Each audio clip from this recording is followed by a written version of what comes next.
বিসমিল্লাহির রহমানির রহিম। Mizan SD media, সত্যের পথে আলে সুন্নাত ওয়াল জামাত। দয়াল নবী পড়ে রাসূল শুনে নবী ইয়া হাবিবাল্লাহ الصلاة والسلام عليك سيدي يا شفيع المذنبين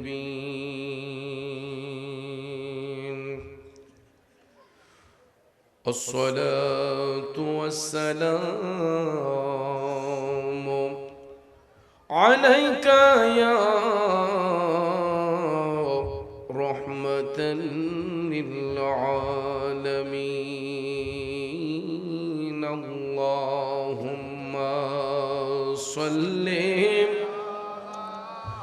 سيدنا مولانا محمد وعلى آله سيدنا مولانا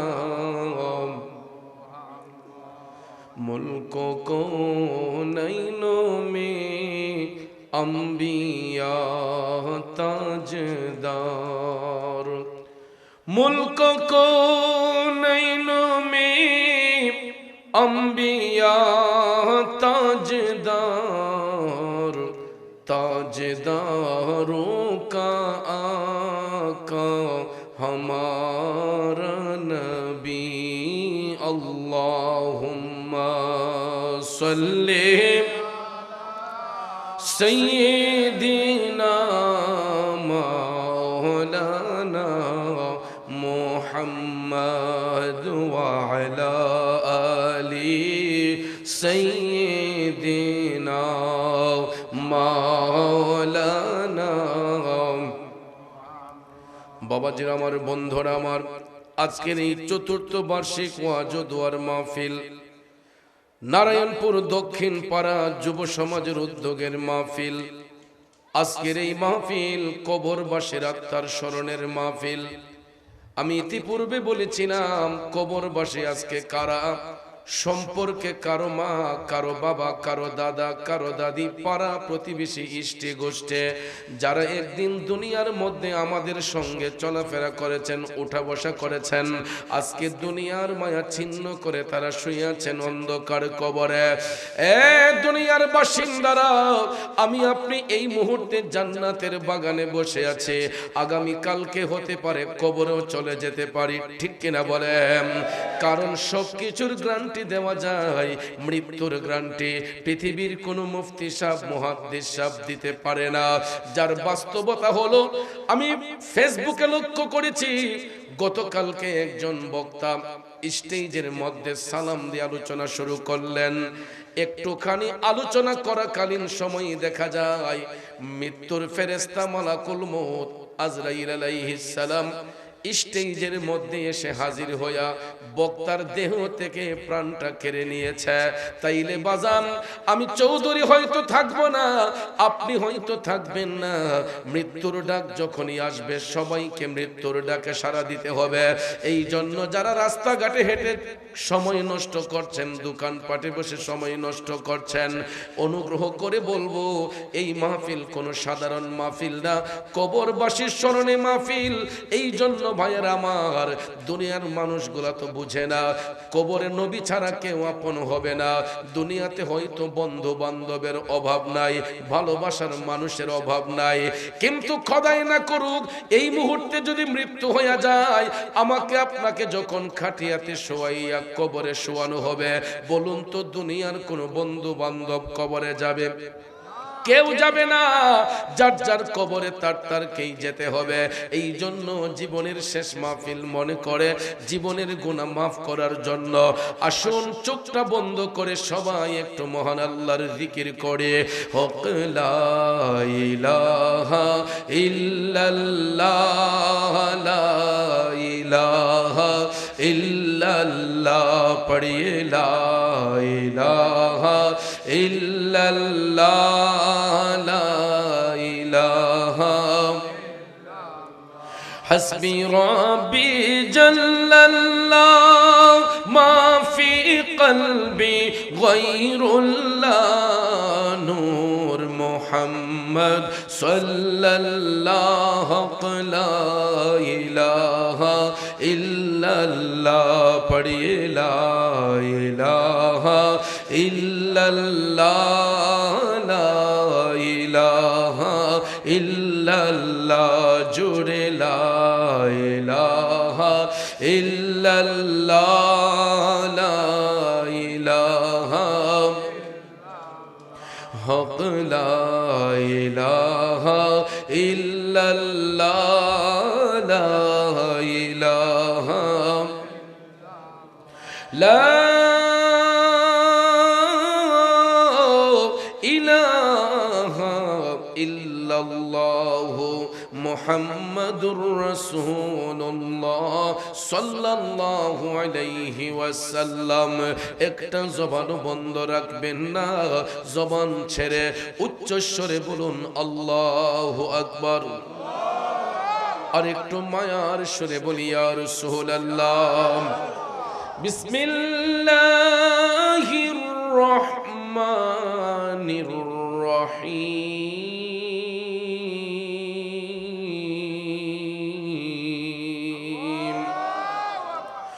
وقضى ربك ألا تعبدوا إلا إياه وبالوالدين إحسانا صدق الله العظيم وصدق رسوله النبي الحبيب الكريم ونحن على ذلك من الشاهدين والشاكرين والحمد لله رب العالمين ربي صل وسلم وبارك عليهم। উপস্থিত ঐতিহ্যবাহী ব্রাহ্মণবাড়িয়া জেলার অন্তর্গত নবীনগর উপজেলাধীন নারায়ণপুর দক্ষিণ পাড়া কবরস্থান সংলগ্ন যুব সমাজের উদ্যোগে কবরবাসীর আত্মার মাগফিরাত কামনার্থে আয়োজিত আজকের এই চতুর্থ বার্ষিক ওয়াজ ও দোয়ার মাহফিল 2025 ইংরেজি সনের মুআজ্জাজ প্রধান অতিথি পীরে তরিকত রাহনুমাই শরীয়ত শাহ সুফি সৈয়দ ফয়েজি মুহাম্মদ আহমদুল্লাহ মাদ্দাজিল্লাহুল আলিম, মাহফিলের সম্মানিত সভাপতি হযরত মাওলানা মুহাম্মদ নুরুল ইসলাম সাহেব, মঞ্চ উপস্থিত নবীনগরের গণমানুষের নেতা, বিশিষ্ট রাজনীতিবিদ, বিশিষ্ট শিক্ষানুরাগী, যিনি নবীনগর 5 আসনে বাংলাদেশ জাতীয়তাবাদী দল বিএনপির নমিনেশন প্রাপ্ত আমাদের সবার প্রিয় মুখ আলহাজ অ্যাডভোকেট এম এ মান্নান সাহেব আলোচনা করেছেন। নবীনগরের কৃতি সন্তান বিশিষ্ট আলেমে দ্বীন হযরত মাওলানা হাফেজ কারি মুফতি গোলাম কিবরিয়া সাহেব, পোস্টারে উল্লেখিত যেই সমস্ত উলামায়ে কেরামের নাম এসেছে প্রত্যেকের নাম নেওয়াটা বিশেষ প্রয়োজন। সময় স্বল্পতার দরুন সবার নাম উল্লেখ করতে না পারলেও সবার প্রতি শ্রেণীভেদে আন্তরিক স্নেহ শ্রদ্ধা ভালোবাসা রইল। মাহফিল পরিচালনায় সৈয়দ হাফেজ আরাফাত সহ উপস্থিত শ্রদ্ধেয় মুরব্বিয়ানে কেরাম, যুবক ভাইয়েরা, ছাত্র ভাইয়েরা, সাংবাদিক ভাইয়েরা, মিডিয়া কর্মী ভাইয়েরা, প্রশাসনিক ভাইয়েরা এবং পর্দানিশীন অবলা সবলা আমার শ্রদ্ধেয়ান মা বোনেরা, সবার প্রতি আবারও আন্তরিক সালাম। আসসালামু আলাইকুম ওয়া রাহমাতুল্লাহি ওয়া বারাকাতুহু। রব্বুল ইজ্জতের আলিশান দরবারে লাখো কোটি শুকর গুজার করার পর প্রিয় নবী সরকারে দো আলম নূরে মুজাদ্দিদ আপনাদের খেদমতে মহাগ্রন্থ আল কোরআনুল কারীমের 17 নম্বর সূরা বনী ইসরাঈলের 23 নম্বর আয়াতে পাক থেকে কিছু অংশ তেলাওয়াত করেছি। খুব অল্প সময়ে আয়াতে পাকের মূল অর্থ, তাফসিরের ভাষায় কিছু আলোচনা এসেছে, এইগুলো উপস্থাপন করে মিলাদ শরীফ হবে, জিকিরের তালিম হবে, তা পরিশেষে মোনাজাতের মাধ্যমে আমরা আপন আপন বাড়িতে যাব। আল্লাহ পাক যেন সবাইকে ধৈর্যের সহিত বসার সুযোগ দান করে। আমরা সবাই বলি আমিন। আর একটু জবান খুলে বলি আমিন। সবাই আর একটু জিকির করুন, হক লা ইলাহা। আপনারা বসুন তো। লা ইলাহা ইল্লাল্লাহ, লা ইলাহা ইল্লাল্লাহ, লা ইলাহা লা জুরে লা ইলাহা লা ইলাহা ইল্লাল্লাহ, লা ইলাহা লা ইলাহা। প্রিয় ভাইয়েরা আমার, এই পৃথিবীতে আল্লাহ রাব্বুল আলামিন আহকামুল হাকিমিন যত জাতি সৃষ্টি করেছেন, পৃথিবীর শ্রেষ্ঠ জাতি হলো আশরাফুল মাখলুকাত, মানব জাতি। কথা বলেন ঠিক কিনা? এই পৃথিবীতে আল্লাহ রাব্বুল আলামিন যত জাতি সৃষ্টি করেছেন, সমগ্র জাতিকে বস্ত্রবিহীন অবস্থায় আল্লাহ সৃষ্টি করেছেন। ঠিক কিনা বলেন? আমরাও কিন্তু এটা থেকে আলাদা নই। যখন মায়ের গর্ভ থেকে সন্তান ভূমিষ্ঠ হয়, ছেলে হোক মেয়ে হোক, আপনারা বলুন, কারো গায়ে কোনো কাপড় থাকে? মায়ের লজ্জাস্থান দিয়ে হোক, সিজারের মাধ্যমে হোক, বাচ্চা যখন ডেলিভারি হয় তখন কিন্তু আমাদের গায়ে কোনো কাপড়। কিন্তু দেখেন আল্লাহ কত মহান, দুনিয়াতে আসার সাথে সাথেই মায়ের কোলে দেওয়ার আগে, বাবার কোলে দেওয়ার আগেই ডাক্তার সাহেব বলেন বা দাইমা বলেন, দেখবেন বাচ্চাকে অন্যের কোলে দেওয়ার আগে শুকনো একটা টাওয়াল দিয়ে বা কাঁথা দিয়ে পেঁচিয়ে তার লজ্জাস্থানকে হেফাজত করে আরেকজনের কোলে দেয়া হয়। কথা বলেন ঠিক কিনা? অর্থাৎ দুনিয়াতে ভূমিষ্ঠ হওয়ার সাথে সাথেই আমার আপনার গায়ের মধ্যে শরীয়তের ঢাকনা পড়ে যায়। কথা বলেন ঠিক না? এই জন্য আল্লাহ রাব্বুল আলামিন ওই মানব জাতিকে শ্রেষ্ঠত্ব দিয়েছেন, মর্যাদা দিয়েছেন একটা মাত্র কারণে, ইল্লা লিয়াবুদুন, আল্লাহর ইবাদতের জন্য, আল্লাহর দাসত্বের জন্য। কথা বলেন ঠিক কিনা? স্বেচ্ছাসেবকদেরকে বলবো, বাচ্চাদেরকে আদব করে মহব্বত করে বসাবেন। বাবা তোমরা কথা বলবা না। আলোচনা কিন্তু হই হুল্লোড়ের বিরে করা যায় না, শ্রোতার আকর্ষণে বক্তার বক্তব্য। ঠিক কিনা? এই জন্য আমি গত বছরও বলেছিলাম যে মাহফিল শুধু করলে হবে না, এটা ডিসিপ্লিন ঠিক রাখতে হবে। আপনাদের কিন্তু কোনো দিকে কমতি নাই। লাইটিং, প্যান্ডেল, মাইক, পোস্টার, আয়োজন, কোনো দিকে কোনো গাফলতি নাই। সব দিক ঠিক আছে, কিন্তু এই দিকটা দিয়া এখনো ঠিক হয় নাই। মানুষদেরকে ভালোবাসা দিয়ে তাদেরকে বসাতে হবে। ঠিক কিনা বলেন? কারণ শ্রোতার আকর্ষণে বক্তার বক্তব্য। আমি বক্তৃতা দিয়ে গেলাম, আপনাদের মনোযোগ থাকলো না, তাইলে কোথায় ওয়াজ করে গেলাম? এই জন্য একটু মনোযোগ দিয়ে কথাগুলো শুনবেন, কারণ এই যে এত বিশাল আয়োজন, শুধু আজকের এই দিনটাকে অপেক্ষা করে। ঠিক কিনা বলেন? আর এই আয়োজনটা কিসের জন্য? বক্তাদের ওয়াজ শোনার জন্য। ঠিক কিনা বলেন? নাকি অন্য কিছুর জন্য? কবরবাসীর আত্মার শান্তির জন্য দোয়া হবে, তার আগে কিছু কোরআন সুন্নাহর আলোচনা হবে, এইগুলা শোনা হবে, তারপরে হয়তো তাবারুক থাকলে আমরা গ্রহণ করব। কথা বলেন ঠিক কিনা?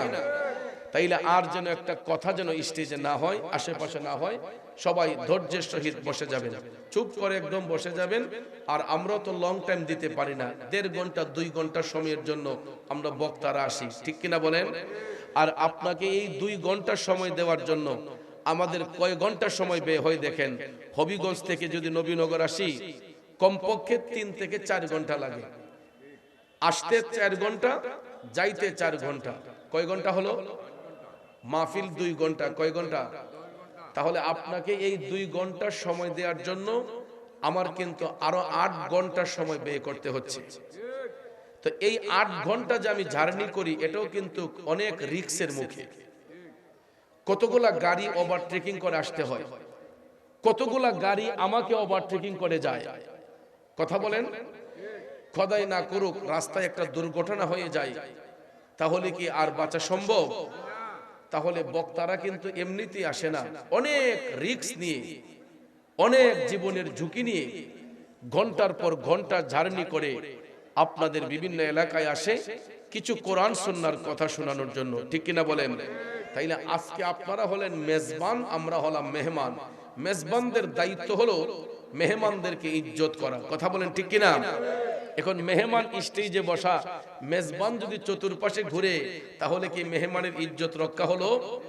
তাহলে আরেকটু দুরূদ শরীফ পড়ুন আর সবাই বসে যান। আল্লাহুম্মা সাল্লি আলা সাইয়্যিদিনা মুহাম্মাদ নবী শাফি মাওলানা মুহাম্মাদ নবিয়ানা মাওলানা।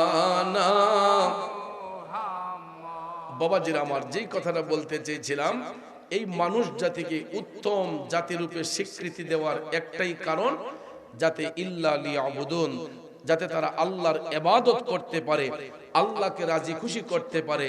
এই জন্য আল্লাহ তাআলা দেখেন তার ইবাদত করার জন্য তাকিদ করেছেন এবং আল্লাহর ইবাদতে কাউকে শরীক যাতে না করি সেই আদেশ আল্লাহ দিয়েছেন। সুবহানাল্লাহ বলেন। বিসমিল্লাহির রহমানির রহিম। ওয়া ক্বাদা রাব্বুকা আল্লা তা'বুদু ইল্লা ইয়্যাহু ওয়া বিল ওয়ালিদাইনি ইহসানা।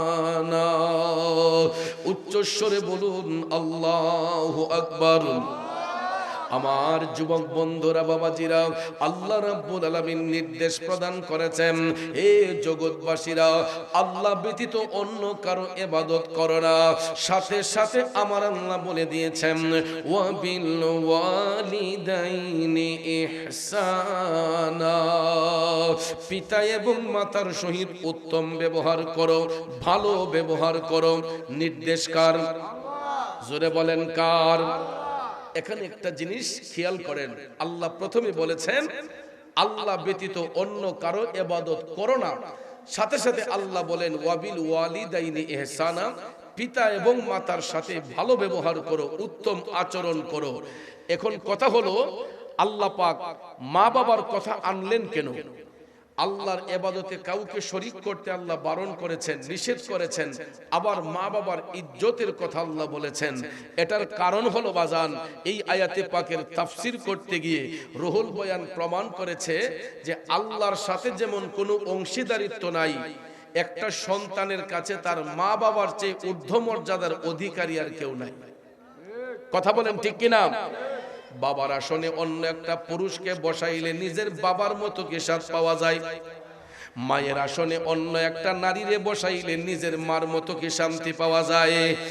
এক যুবক বন্ধুরা, বাবাজিরা, এই জন্য কবি বলেছেন, মা বিনে বান্ধব নাই রে, মা বিনে বান্ধব নাই রে, এই যে সোনার দুনিয়ায়, ভেবে দেখো কি করছো এই মায়ের লাগিয়া, ভেবে দেখো কি করছো এই মায়ের লাগিয়া।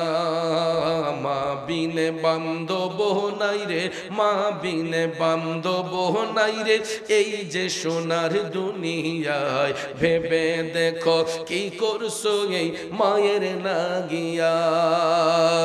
এ নবীনগরের প্রেমিক বন্ধুরা, আমার বাবাজিরা গো, আল্লাহর সাথে যেমন কোনো অংশীদারিত্ব নাই, একটা সন্তানের কাছে তার মা বাবার চাইতে ঊর্ধ্ব মর্যাদার অধিকারী আর কেউ নাই। কারণ পৃথিবীর আলো বাতাস দেখতে হলেই মা এবং বাবার প্রয়োজন। কথা কোন ঠিক কিনা? আমরা যারা দুনিয়াতে জন্মগ্রহণ করেছি মা বাবার পবিত্র বন্ধনের মাধ্যমে, ঠিক কিনা বলেন? যদি বাবার সাথে মায়ের মিলন না হতো, যদি বাবার সাথে মায়ের মিলন না হতো, আমরা কি দুনিয়ার আলো বাতাস দেখতে পাইতাম? এই জন্য আমার ভাইয়েরা, বন্ধুরা, আমার আল্লাহ রাব্বুল আলামিন আমাকে আপনাকে পৃথিবীর আলো বাতাস দেখাবার জন্য মায়ের গর্ভে দান করেছেন, বাবার ঔরসে দান করেছেন। এই জন্য আল্লাহ কয় ওয়াবিল ওয়ালিদাইনি ইহসানা, পিতা এবং মাতার সহিত উত্তম ব্যবহার করো, ভালো ব্যবহার করো। সঙ্গে সঙ্গে আমার আল্লাহ বলেছেন ইম্মা ইয়াবলুগান্না ইনদাকাল কিবরা আহাদুহুমা আও কিলাহুমা ফালা তাকুল লাহুমা উফফি ওয়ালা তানহারহুমা ওয়া কুল লাহুমা কওলান কারীমা। উচ্চস্বরে বলুন আল্লাহু আকবার। এ বন্ধু বাবাজিরা আমার আল্লাহ তাআলা বলে, সন্তান রে, মা বাবার দুইজনের কোনো একজন অথবা তাদের উভয়ে তোমাদের নিকট অসুস্থ হয়ে গেলে, বার্ধক্যের বয়সে চলে গেলে, আমার আল্লাহ কয় সন্তান ওই মা বাবাকে ধমক দিয়া কথা বলিও না। কি দিয়া? মা বাবাকে ধমক দিয়া কথা বলিও না, তাদের সঙ্গে এমন আচরণ করিও না যাতে তারা উফ শব্দটা ব্যবহার করে। কারণ বাবাজিরা আমার, বন্ধুরা আমার, সন্তান যখন মায়ের দিলে আঘাত করে, সন্তান যখন বাবার দিলে আঘাত করে, আমার পৃথিবীর কোনো মা বাবা তার সন্তানকে অন্তর থেকে অভিশাপ দেয় না, বদ্দা করে না। কিন্তু মা বাবার মনের মধ্যে যেই কষ্টটা অনুভব হয়, এই কষ্টটা গিয়ে আমার আল্লাহর আরশের মধ্যে চলে যায়। তখন আল্লাহর আরশটা থরথর কইরা কাঁপা উঠে। আল্লাহু আকবার। এই জন্য কবি বলেছেন পৃথিবীতে মায়ের মতো আপন কেউ হবে না, তোমরা কোনোদিনও মা বাবার মনেতে কষ্ট দিও না, তোমরা কোনোদিনও মা বাবার দিলেতে আঘাত দিও না।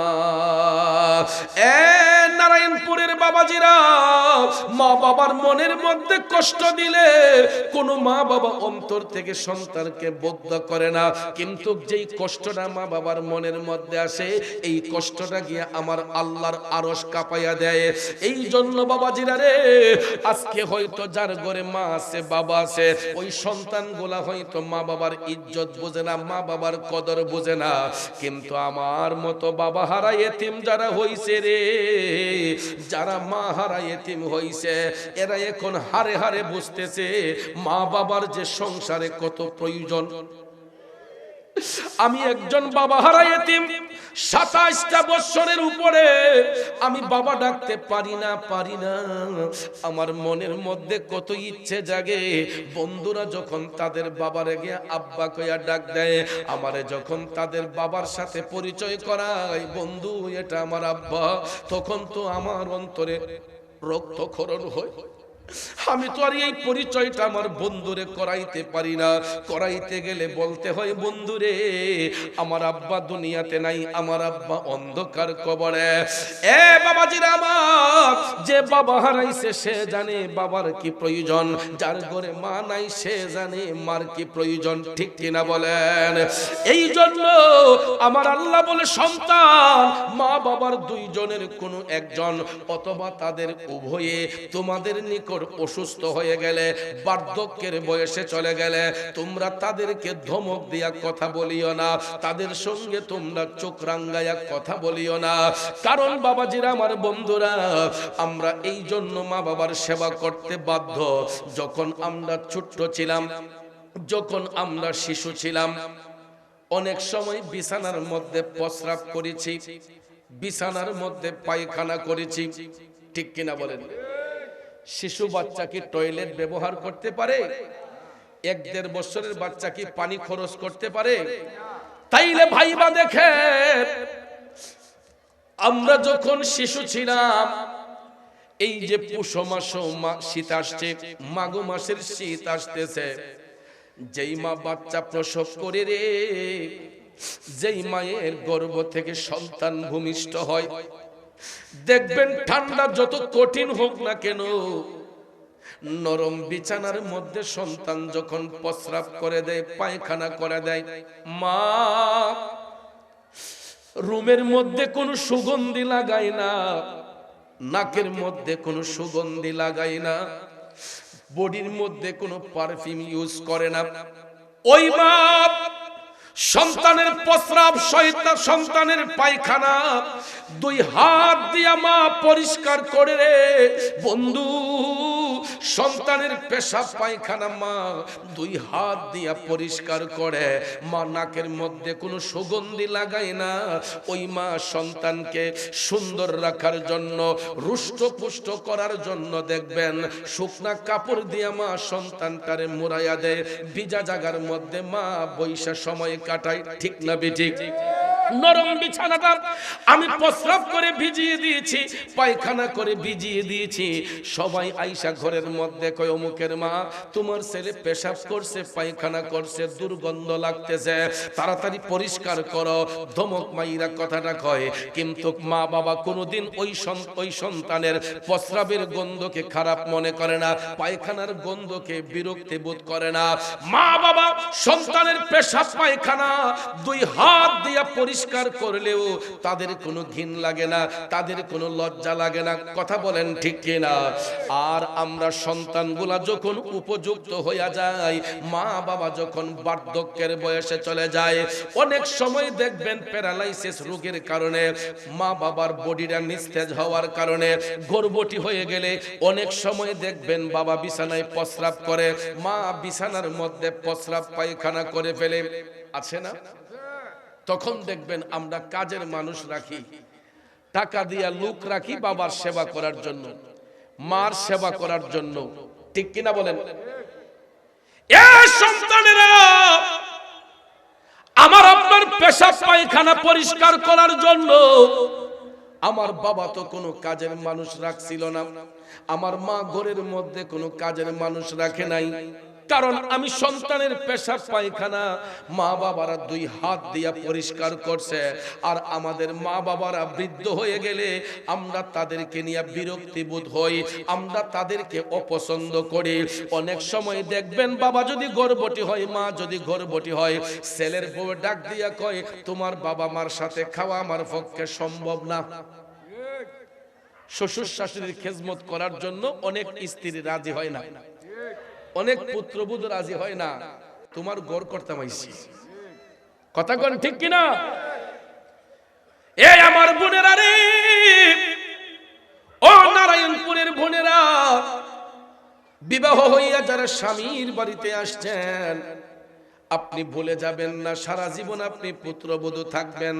আপনার গর্ভ থেকেও আমার আল্লাহ সন্তান ভূমিষ্ঠ করাইবে। যদি ছেলে সন্তান হইয়া জন্মগ্রহণ করে, বোনেরা রে, ওই ছেলেটাও একদিন বড় হবে, বিবাহ করার পরে তার ঘরেও বধূ আসবে। আপনি যদি আপনার শ্বশুর শাশুড়ির খেদমত করেন, আপনার ছেলের বউ আপনার খেদমতে মাশগুল থাকবে, ঠিক কিনা বলেন? এই জন্য যুবক বন্ধুরা, আমার বাবাজিরা রে, আমার আল্লাহ তাআলা বলছে, সন্তান মা বাবার দুইজনের কোনো একজন অথবা তাদের উভয়ে তোমাদের নিকট অসুস্থ হয়ে গেলে, বার্ধক্যের বয়সে চলে গেলে, তোমরা তাদেরকে ধমক দিয়া কথা বলিও না, তাদের সঙ্গে ভালো আচরণ করো, নম্র ব্যবহার করো।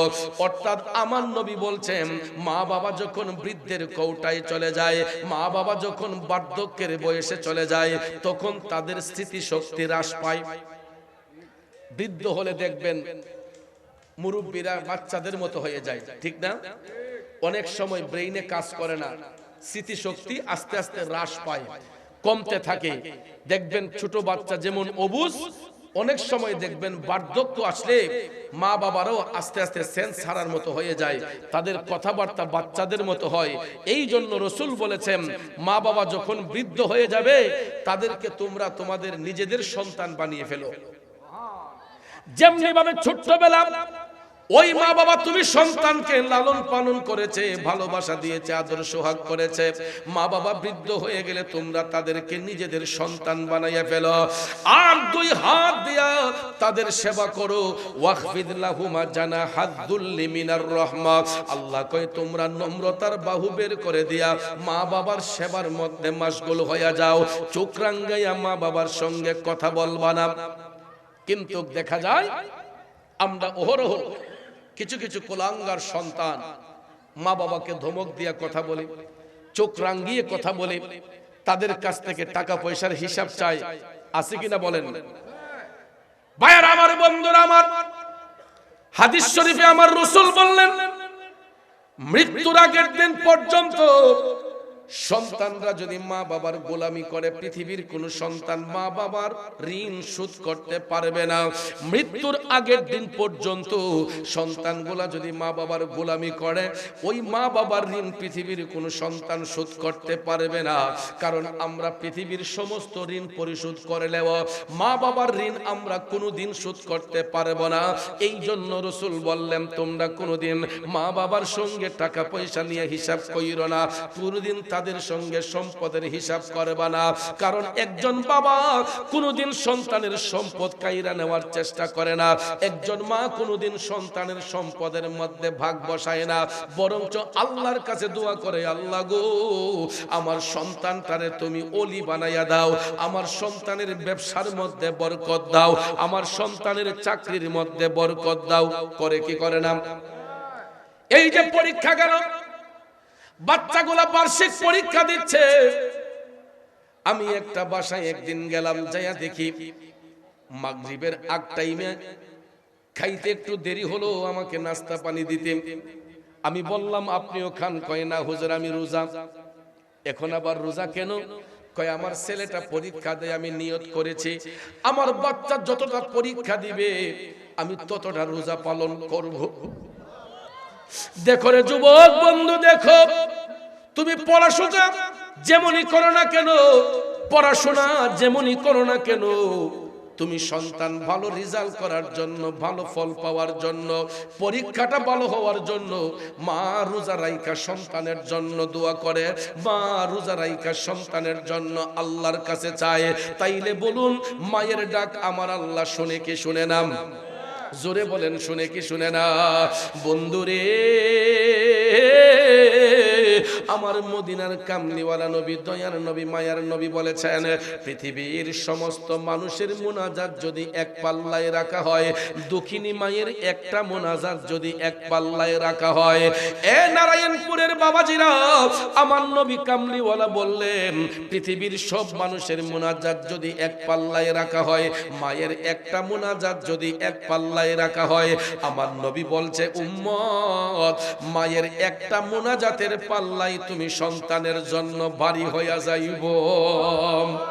এই জন্য কবি বলেছেন মা বিনে বান্ধব নাই রে, মা বিনে বান্ধব নাই রে, এই যে সোনার দুনিয়ায় ভেবে দেখো কি করছো এই মায়ের লাগিয়া, ভেবে দেখো কি করছো এই মায়ের লাগিয়া।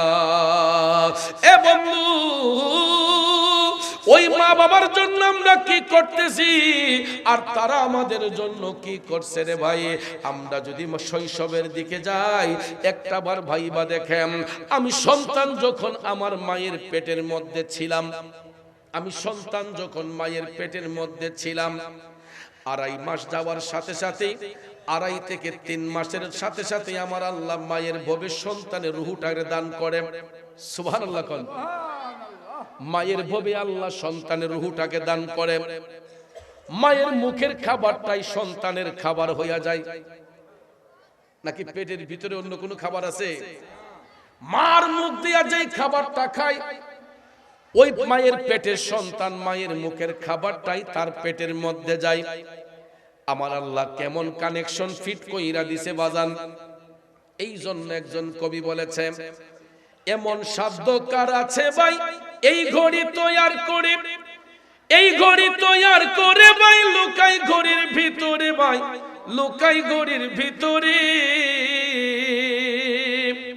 ভাইয়েরা আমার, এই ঘড়ি দিয়া কিন্তু দেয়াল ঘড়িকে বোঝায় নাই, হাতের ঘড়িকে বোঝানো হয় নাই, এই ঘড়ি দিয়া মানুষের দেহটারে বোঝানো হইছে। আল্লাহু আকবার কম। এই জন্য কবি বলছে, এমন সাধ্য কার আছে ভাই এই ঘড়ি তৈয়ার করে, এই ঘড়ি তৈয়ার করে ভাই লুকাই ঘড়ির ভিতরে। আমার আল্লাহ কেমন কারিগর, ওই মায়ের ভবে মা তো একটা ঘড়ি, ওই ঘড়ির ভিতরে আমার আল্লাহ আরেকটা ঘড়ি বানায়, আরেকটা দেহ বানায়। আমরা দেখেন মায়ের পেটের মধ্যে থাকা অবস্থায় সন্তানের হাত হইয়া যায়, পাও হইয়া যায়, নাক হইয়া যায়, মুখ হইয়া যায়, চোখ হইয়া যায়, মাথার চুল হইয়া যায়, অল বডি কমপ্লিট হইয়া যায়। একটা সন্তানকে গর্ভে নেওয়ার কারণে মা ঠিক মতো খেতে পারে না, ঠিক মতো ঘুমাতে পারে না। আমাদের মতো সন্তানদেরকে দুনিয়ার আলো বাতাস দেখানোর জন্য একটু ভাইবা দেখেন ওই মাগুলা কত কষ্ট করে আমাদের মতো সন্তানদেরকে দুনিয়ার আলো বাতাস দেখাতে যাইয়া, মায়ের গর্ভে সন্তানটা যখন 7 মাস 8 মাস হয়, দেখবেন মার হাত ফুলে যায়, পাও ফুলে যায়, মুখটা ফুলে যায়, অনেক মায়ের সারা শরীরের মধ্যে পানি চলে আসে। শুধু তাই নয় ভাইয়ার আমার, সন্তান যখন দুনিয়াতে আসবে, সিজারের মাধ্যমে হোক, নরমাল ডেলিভারির মাধ্যমে হোক, আমার নবী কামলিওয়ালা বলছেন, পৃথিবীটা কিয়ামত হলে যেই রকম মনে হয়, পৃথিবীটা কিয়ামত হলে যেই রকম মনে হয়, সন্তান যখন মায়ের লজ্জাস্থান দিয়া দুনিয়াতে আসে, ওই দুঃখিনী মায়ের কাছে তখন ঠিক সেই রকম মনে হয়। আল্লাহু আকবার। আরে মায়ের প্রসবের কালে বুক ভেসে যায় নয়ন জলে রে, ও মা সন্তানের লইয়া কুলে ভুলে প্রসব যন্ত্রণা, দুঃখের দরদি আমার জনম দুঃখী মা, গর্ভধারিণী মা, জনম দুঃখিনী মা, দুঃখের দরদি আমার জনম দুঃখী মা। এ বন্ধুরা আমার, বাবাজিরা, মায়ের লজ্জাস্থান দিয়ে সন্তান ভূমিষ্ঠ হইলে ওই মায়ের কাছে পৃথিবীটা কিয়ামত হলে যেই রকম মনে হয়, ঠিক সেই রকম মায়ের কাছে লাগে। কিন্তু বর্তমান যুগে ওই মারা প্রসব ব্যথা কি জিনিস এটা টের পায় না, কারণ এই সমাজের প্রায় 95% মা বোনরা এখন সিজারে আসক্ত। সিজারে আসক্ত, কথা বলেন ঠিক কিনা? 95% মা বোন এরা সিজারে বাচ্চা প্রসব করায়। এটার দ্বারা কি আপনি মনে করেন যে মার শরীরটা ভালো? ভালো নয়। কারণ ভাইয়েরা আমার, আমার আল্লাহ সন্তান প্রসবের জন্য মা বোনদেরকে সুন্দর একটা রাস্তা খুলে দিয়েছেন। যেই রাস্তা অতিক্রম করে আমরা সন্তানগুলা দুনিয়ার আলো বাতাস দেখেছি। আমার মায়ের গর্ভ থেকেও আমরা 6টা ভাই বোন ভূমিষ্ঠ হয়েছি। আমার মারও তো সিজারের কাম লাগে নাই। এরকম ভাবে যারা এখানে আমরা আসি, আমাদের মাদেরকে সিজারের কাজ লাগছে। কিন্তু ইদানিং দেখা যায় বেশিরভাগ মা বাচ্চাটা প্রসব হওয়ার আগেই, এখন তো হসপিটালের অভাব নাই, হাসপাতালে গেলেই কয় বাচ্চা উল্টা। 24 ঘন্টার ভিতরে অপারেশন না করলে, সিজার না করলে রোগী বাঁচানো যেত না। ঠিক না ঠিক? যে কোনো হসপিটালে যান, এটা একটা কমন কথা। যে কোনো হসপিটালে যান, এটা একটা কমন কথা। গর্ভবতী মা বোনরা ডেলিভারির সময় ঘনিয়ে আসলে হসপিটালে গেলেই দেখা যায় কয় একদিনের ভিতরে 24 ঘন্টার ভিতরে সিজার না করলে রোগী বাঁচানো যাইব না, বাচ্চা শুকনাত পইরা গেছে, বাচ্চা উল্টায়া রইছে। এরকম কথা বললে কোনো মায়ের কি আর হুঁশ থাকে? কোন গার্জেনের কি আর হুঁশ থাকে? এ বন্ধুরা আমার, বাবাজিরা, ওই মুহূর্তে ডাক্তারের কথা শুনবেন, সেই সাথে আল্লাহর একটু ভয় কইরেন, কারণ বাঁচাইবার মালিককে। অনেক সময় সিজার হওয়ার পরেও দেখা যায় ভুল কিছু ট্রিটমেন্ট থাকার কারণে অনেক মার জীবনটা ঝুঁকির মধ্যে চলে যায়। ঠিক কিনা বলেন? কারণ বাজান সিজার করার আগেও ব্যথাটাকে নির্মূল করার জন্য আমার মা বোনদের কোমরের মধ্যে এনেস্থেসিয়া দেওয়া হয়। কথা বলে না? এই যে এনেস্থেসিয়া, একটা ইনজেকশন পুশ করা হয়, এটা একটা পাওয়ারফুল ইনজেকশন, যেটা কোমরে থাকলে পরে 3-4 ঘন্টা তো ওই মায়ের কোনো হুঁশই থাকে না। ব্যথা বুঝবো কেমনে? হুঁশই থাকে না। তখন নাভির নিচ দিয়ে কাইটা, ভাইয়ার আমার, চামড়াগুলা কাইটা, পর্দাগুলা কাইটা ওই বাচ্চাটাকে মায়ের গর্ভ থেকে বের করা হয়। কথা কোন ঠিক না বেঠিক? এই সেলাইটা টানতে টানতে কমপক্ষে 40 দিন সময় লাগে। কথা বলেন ঠিক না বেঠিক? 40 দিনেও ভালো করে পুরোপুরি সুস্থ হয় না। তারপর ডাক্তার সাহেবরা একটা নির্দিষ্ট সময় নির্ধারণ করে দেয় যে নিম্নতম 40 দিন লাগে। আর নরমাল ডেলিভারির মাধ্যমে বাচ্চা যখন প্রসব হয়, মা বোনদের যদি একটু কষ্ট হয়, পরের দিনই ওই মা বোনরা কিচেন রুমে গিয়ে রান্না করতে পারে। কিন্তু একটা সিজারে আক্রান্ত রোগী আপনারা লক্ষ্য করে দেখবেন, 1-1.5 মাস একটা ভাতের ডেকচি নামাইতে পারে না, একটা ভাতের ডেকচি আলগাতে পারে না, ঘরটা নুয়ে ঝাড়ু দিতে পারে না, ঘরের ফ্লোরটা নিজে নিজে মুছতে পারে না। কয় মা গো, এটা চিপ মারছে। কয় আমার সিজারের জায়গাটার মাঝে ব্যথা। এই আমার মা বোনরা গো, একটু ধৈর্য ধরার না করার কারণে, একটু ধৈর্য না ধরার কারণে আপনি মায়ের জীবনটা ঝুঁকির মুখে চলে গেছে। 1-2টা সন্তান সিজারে প্রসব করলেই দেখা যায় আর বাচ্চা নেওয়া সম্ভব হয় না। ঠিক কিনা বলেন? 1-2টা বাচ্চা প্রসব হলেই দেখবেন মা বোনরা তাদের দেহ অচল হয়ে যায়, কোমরের মধ্যে ব্যথা শুরু হয়ে যায়, কোমর নিয়ে নড়তে পারে না, উঠতে পারে না। কিন্তু যারা নরমাল ডেলিভারির মাধ্যমে যেই মারা 5-6টা সন্তানও তারা জন্ম দিয়েছে, ওই মাগুলা তো অনেক মা এখনো দুনিয়াতে বাইচা আছে। কথা কোন ঠিক কিনা? আমার আম্মা তো এখনো দুনিয়াতে বাইচা আছে, মোটামুটি সুন্দর করে চলাফেরা করতেছে। বয়স কিন্তু 70 ওভার হয়ে গেছে, কমপক্ষে 75 হবে। 6টা সন্তান জন্ম দেওয়ার পরেও যদিও আম্মা মেডিসিন ব্যবহার করে এখনো তো সুন্দর করে সোজা হয়ে হাঁটতে পারতেছে, চলতে পারতেছে, আলহামদুলিল্লাহ। কম এরকম আমার মার মতো আরো অনেক মা আছে রে, যেই মাগুলা নরমাল ডেলিভারির মাধ্যমে বাচ্চা প্রসব করেছে, ওই মাগুলাকে আল্লাহ সুস্থতার নিয়ামত দান করেছে। কিন্তু একটা কথা শুনে রাখেন, সিজারে যেই মাগুলা বাচ্চা প্রসব করায় অধিকাংশ সন্তানগুলা দেখবেন মায়ের অবাধ্য হয়ে যায়। অধিকাংশ সন্তান দেখবেন মায়ের অবাধ্য হয়ে যায়। আর ওই মাগুলা প্রসব ব্যথা না বুঝার কারণে আপনারা দেখবেন 1-2টা বাচ্চা রাইখা অনেক সময় মাগুলাও অন্য পুরুষের সঙ্গে চলে যায়। ঠিক না বেটি? কারণ ওই মা তো বাচ্চার যে দরদ এটা বুঝে না। যদি প্রসব ব্যথাটা বুঝতো তাহলে 1-2টা বাচ্চা রেখে পরকিয়া করে অন্য পুরুষের সঙ্গে চলে যেত না। অহরহ ঘটনা এই সমাজে ঘটতেছে। দেখা যায় সিজারে বাচ্চা হওয়ার কারণে মায়ের বডি ফিটনেস ঠিক রাখার জন্য ওই মা বাচ্চাকে বুকের দুধ খাওয়ায় না। বডি ফিটনেস ঠিক রাখার জন্য ডিবির দুধ খাওয়ায়। আর আমাদের দেশে কিছু পাষণ্ড স্বামীও আছে, কয় শরীর যাতে নষ্ট না হয়। কথা কোন ঠিক না বেটি? কিছু কিছু পাষণ্ড স্বামীও আছে, কয় তোমার ফিটনেস যাতে নষ্ট না হয়, দরকার হয় লাখ টাকা খরচ করবো, ডিব্বার দুধ খাওয়াইলো বাচ্চারে। এ যুবক বন্ধুরা, আমার বাবাজিরা, একটা সন্তানের শরীরটাকে রুষ্টপুষ্ট করার জন্য, ওই শিশু বাচ্চার শরীরটাকে রুষ্টপুষ্ট করার জন্য সবচাইতে উত্তম খাবার হইল মায়ের বুকের দুধ। কথা বলেন ঠিক কিনা?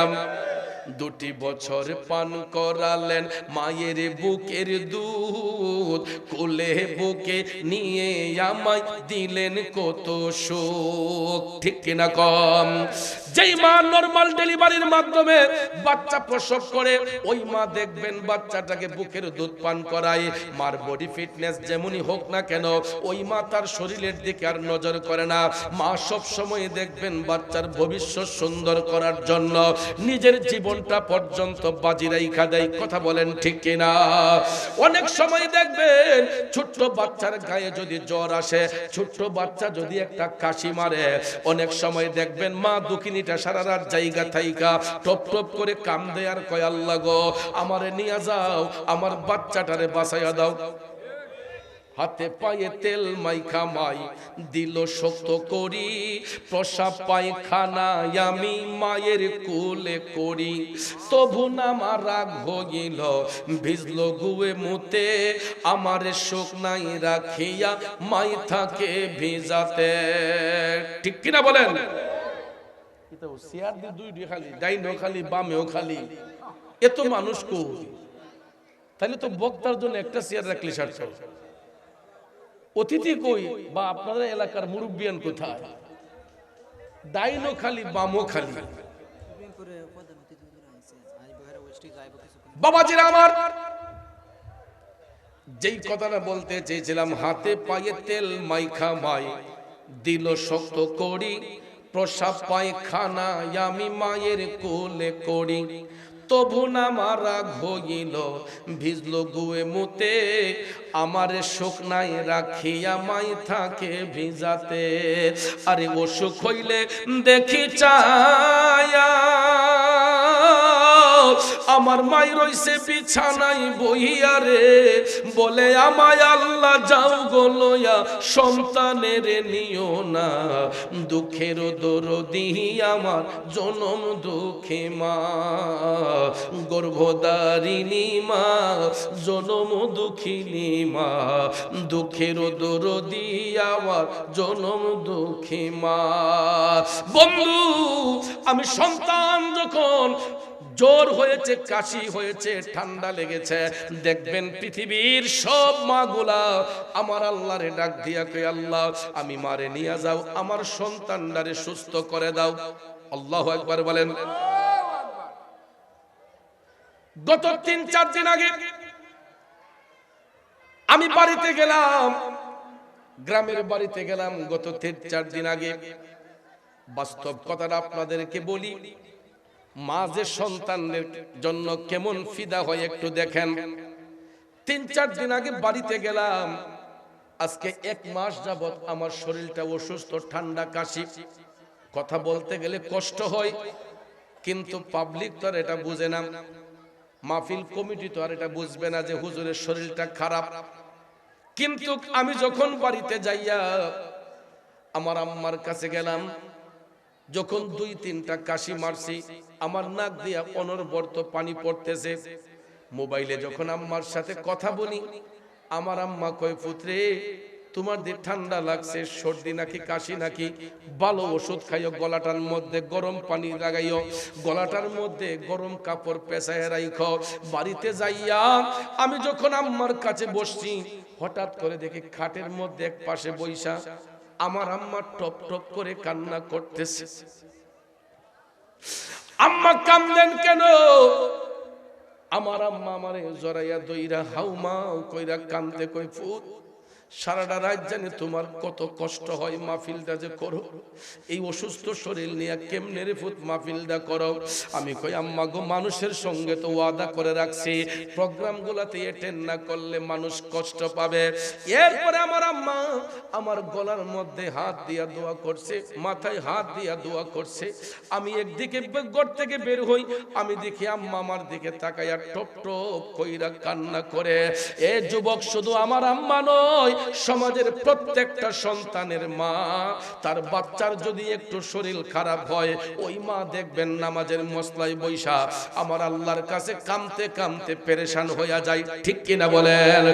এই জন্য আমার আল্লাহ তাআলা বলছে, সন্তান মা বাবার 2 জনের কোনো একজন অথবা তাদের উভয় তোমাদের নিকট অসুস্থ হয়ে গেলে, বার্ধক্যের বয়সে করে, ওই মাকে ধমক দিয়া কথা বইল না, মায়ের সাথে এমন কোনো আচরণ করিও না, উফ শব্দটা পর্যন্ত তাদেরকে বলিও না, কারণ তারা যদি সামান্যতম কষ্ট পায়, আল্লাহর আরশটা কাইপা উঠে। এই জন্য যুবক, আপনারা পায়ে হাত ধরে আমি বলে যাব, যেই ঘরে মা আছে, যেই ঘরে বাবা আছে, ওই ঘরে আল্লাহর জান্নাত আছে, ওই ঘরে আল্লাহর রহমত আছে।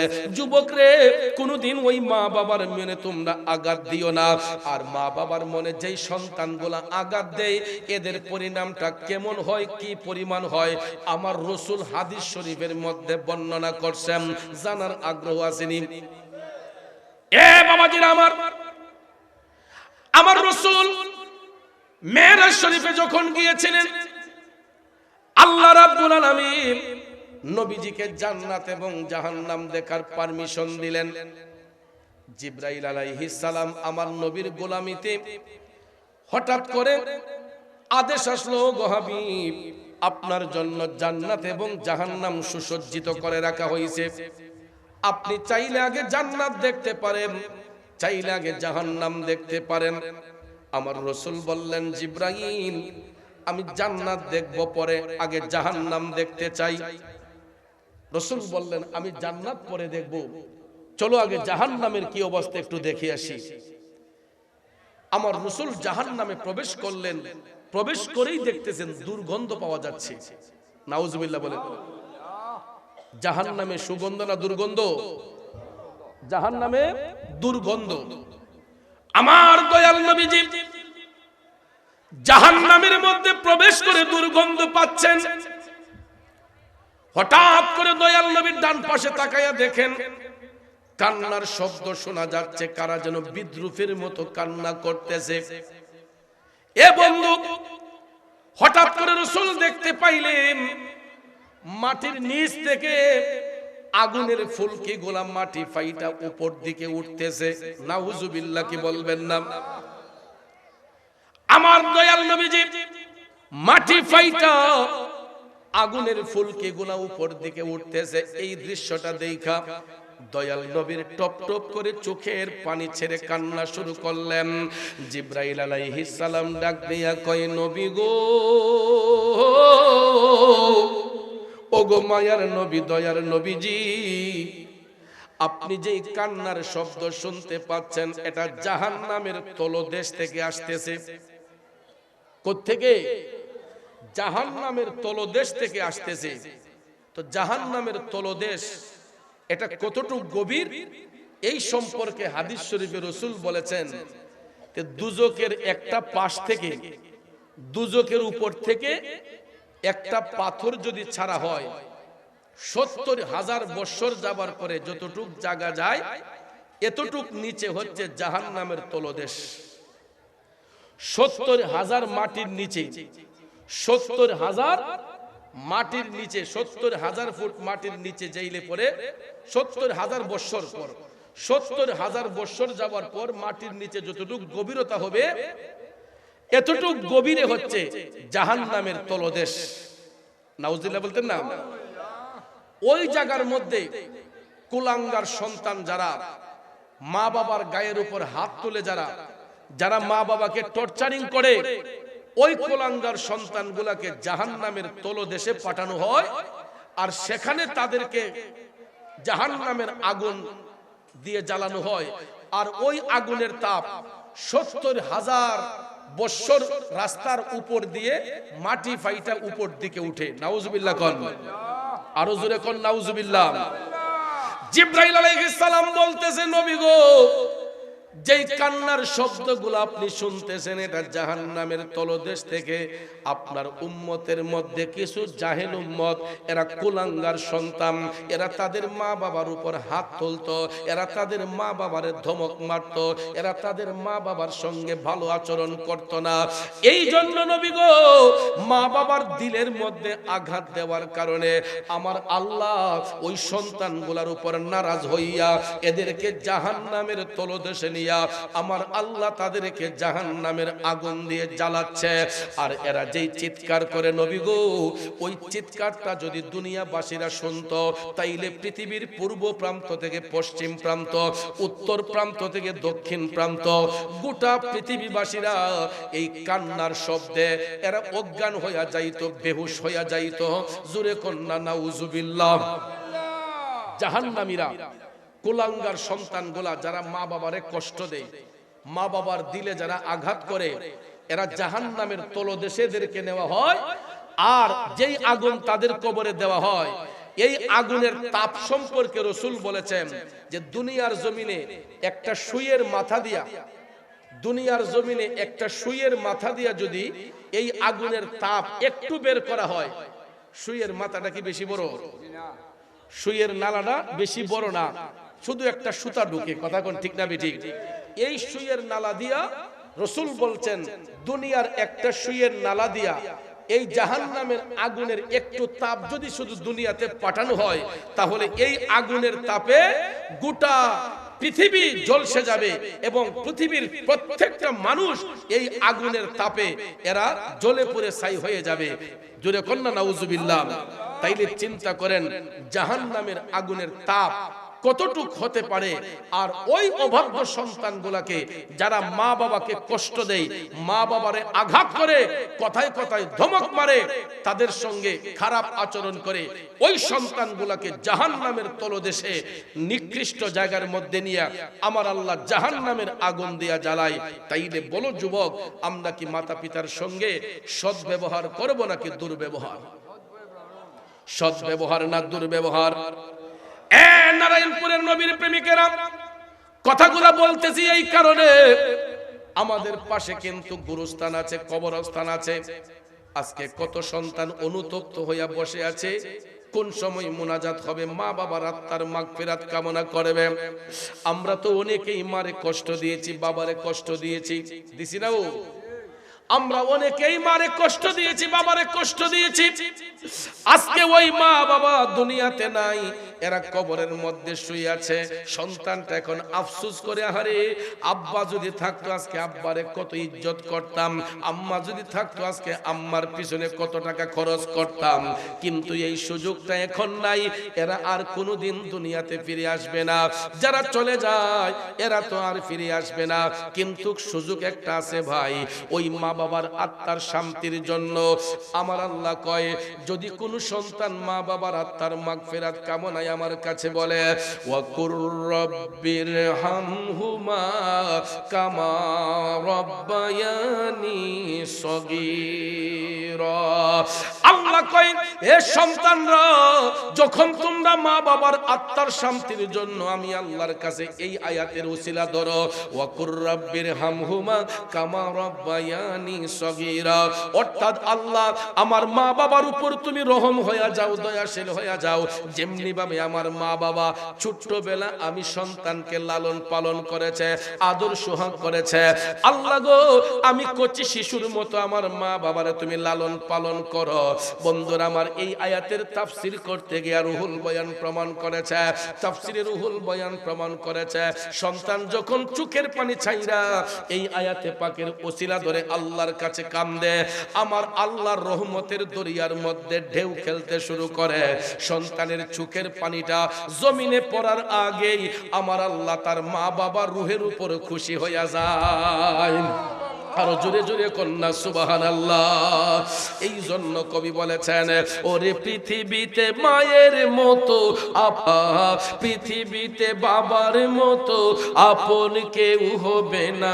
তোমরা কোনো দিন মা বাবার মনেতে কষ্ট দিও না, তোমরা কোনো দিন মা বাবার দিলেতে আঘাত দিও না। ঠিক কিনা বলেন? এ বন্ধুরা আমার, বাবাজিরা, কারণ আমরা সন্তানগুলা মা বাবার কাছে চিরঋণী। কারণ শৈশবে আল্লাহ তাআলা আমার আপনার শরীরে পুষ্টি যোগাইবার জন্য অন্য কোনো খাবার আল্লাহ নির্ধারণ কোথাও করেন নাই। একমাত্র দুঃখিনী মায়ের স্তনের মধ্যে আমার আল্লাহ শিশু বাচ্চার খাবারের ব্যবস্থা করে রাখছে। দেখেন, চিন্তা করে, দুনিয়াতে আসার আগ মুহূর্ত পর্যন্ত মায়ের স্তনের মধ্যে কোনো দুধ ছিল না, নাকি ছিল? সন্তান দুনিয়াতে আসার আগেও মায়ের স্তনে কোনো দুধ ছিল না, কিন্তু বাচ্চা প্রসব করার সাথে সাথেই আপনারা দেখবেন তিনি কেমন কারিগর। বাচ্চা প্রসব করার সাথে সাথেই দেখবেন আল্লাহ তাআলা ওই মায়ের দুইটা স্তন খুলে দেয়। ঠিক না বেঠিক? তখন দেখবেন এটা এত সুন্দর রিফুয়েলিং হয়ে আসে এটা শুকনাও নয়, বাড়িও নয়, পাতলাও নয়, কোনো ঘনও নয়, এত উপযুক্ত একটা খাবার বাচ্চার মুখে আমার আল্লাহ দান করে। যেই খাবারটা মায়ের স্তনের মধ্যে থাকে, আমরাও তো এই মায়ের দুধ পান করেছি, কথা বলেন ঠিক না বেঠিক? এই জন্য ভাইয়ের আমার, এই চোখটাকে হেফাজত করতে হবে।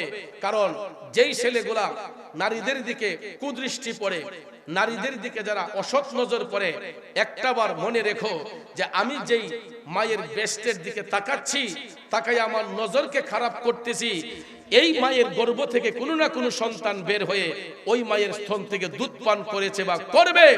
আমরাও তো ওই মায়ের স্তন থেকে দুধ পান করেছি, ঠিক না বেঠিক?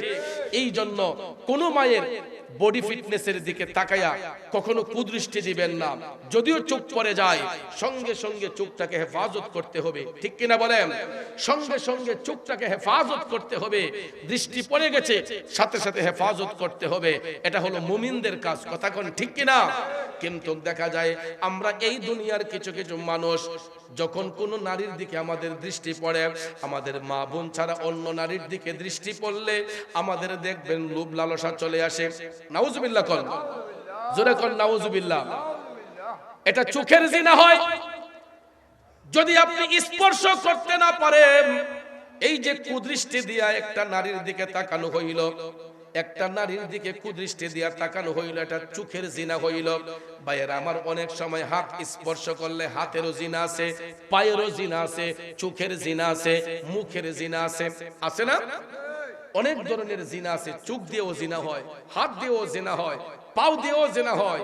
এই জন্য আল্লাহ রাব্বুল আলামিন আমাদেরকে হেফাজতে রাখার জন্য এই শিক্ষাগুলো আমাদেরকে দান করেছেন। ঠিক সেইভাবে হাদিস শরীফও দয়ার নবী, মায়ার নবী আমাকে আপনাকে এই উত্তম শিক্ষা দান করেছেন, কথা কোন ঠিক কিনা? আমার রাসূল বলেন, মৃত্যুর আগের দিন পর্যন্ত সন্তানগুলা যদি মায়ের গোলামি করে, পৃথিবীর কোন সন্তান ওই মায়ের একটা ফোঁটা দুধের ঋণ শোধ করতে পারবে না। চিল্লায়া বলুন না আল্লাহু আকবার। পৃথিবীর কোন মায়ের সন্তান ওই মায়ের একটা ফোঁটা দুধের ঋণ শোধ করতে পারবে না। বন্ধু, এই জন্য আমরা মায়ের কাছে চিরঋণী। কিন্তু অনেক সন্তানগুলা দেখবেন মা বাবার সাথে হিসাব নিকাশ করে, আছে না? ও এক মাসে 5,000 টাকা দিলে 3 মাস খবর থাকে না, পরের মাসে কবডি তোমার না দিলাম কদিন আগে টেহা। বাপে যদি 10,000 টাকা চাই, 5 মাস খবর নাই, পরের মাসে চাইলে কয় আমার কফিল বালানা, আর আমি টেহা দিমু কইতে। এরকম ভাবে অজুহাত দেয়, আছে না নাই? স্ত্রী যদি আবদার করে, আরেক বন্ধুর কাছ থেকে হাওলাত লইয়া হইলেও স্ত্রীর মন খুশি রাখে। যেই বাবা জমিন বন্ধক রেখে সন্তানদের বিদেশে পাঠাইলো, যেই মায়ের নিজের অলংকার বিক্রি কইরা ছেলের বিদেশে পাঠাইলো, যেই মায়ের হাতের বালা বিক্রি করে ছেলের বিদেশে পাঠাইলো, ওই মায়ের জন্য বাবার জন্য টাকা হয় না। স্ত্রী চাইলে স্ত্রীর জন্য টাকার অভাব হয় না। যুবক ভাই, তাই বলে আপনার স্ত্রীকে অসম্মান করবেন না। আমি এটা বলছি না। স্ত্রীকে স্ত্রীর সম্মান দিতে হবে, স্ত্রীকে স্ত্রীর মর্যাদা দিতে হবে, মা বাবাকে মা বাবার সম্মান দিতে হবে, মা বাবাকে ইজ্জত দিতে হবে। স্ত্রীকে স্ত্রীর মর্যাদা দেন, কিন্তু স্ত্রীর মন খুশি করবেন, মা বাবার দিলে আঘাত করবেন। আমি পাপী জবানে বলে যাচ্ছি ভাইয়া, আপনি কোটি টাকার মালিক হইলেও আপনার ওই টাকা পয়সার মধ্যে কোনো বরকত হবে না। আমি নিজের চোখে দেখেছি এইরকম সাপ যারা আছে, এরার চোখের পানি আর নাহে রিঙ্গা এসে কেন হইতেছে, কথা কোন ঠিক না ঠিক? আমার নিজের চোখে দেখেছি। এক ব্যাগ কলে দেখছি, এই ব্যাগ কলে অনেক টাকার মালিক, আল্লাহ তারে বানাইছে, মা বাবার দোয়াইতে বানাইছে।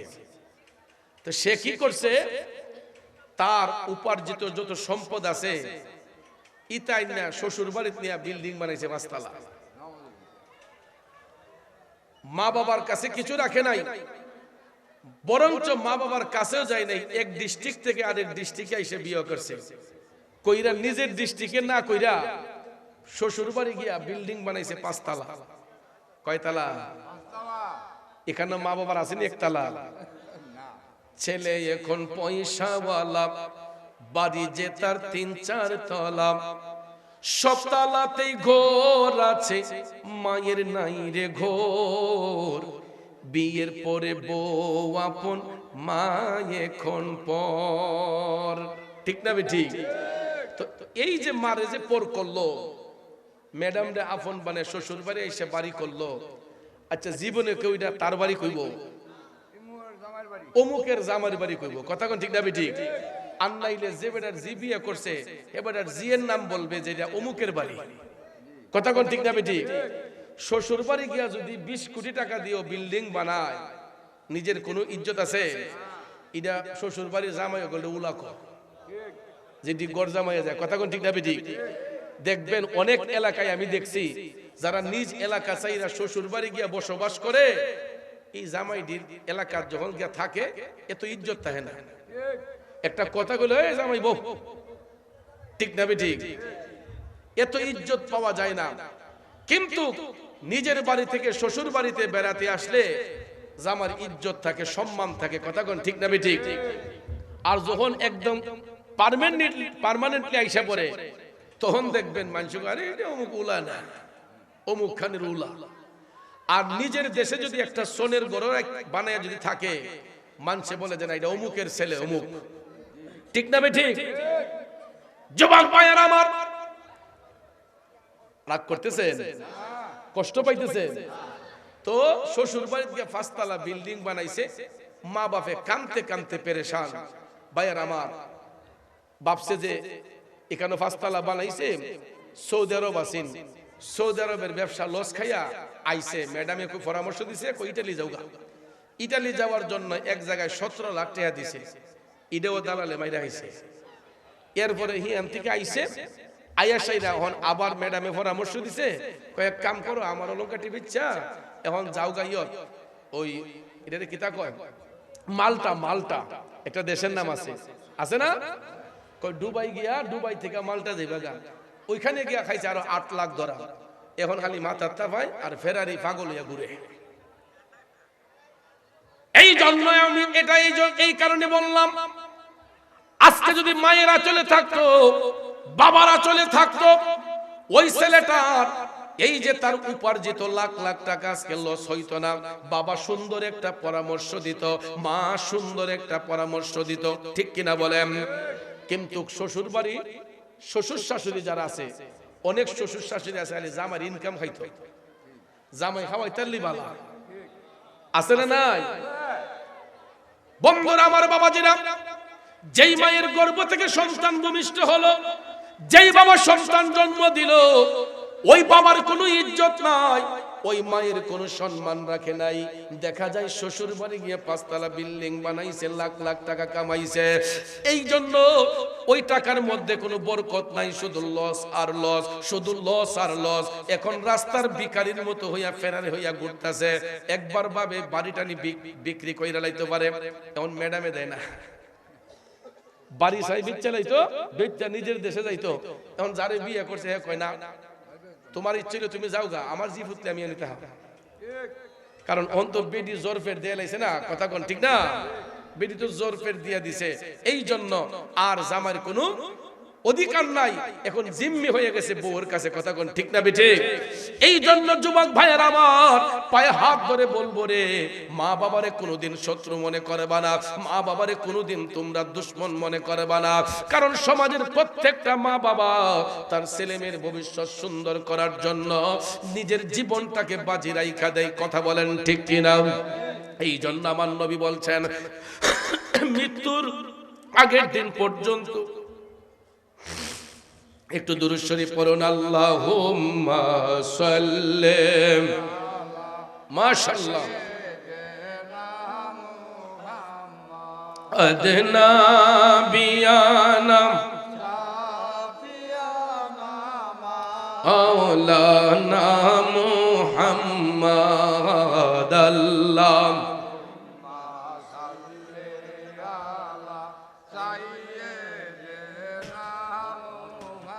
মহদনা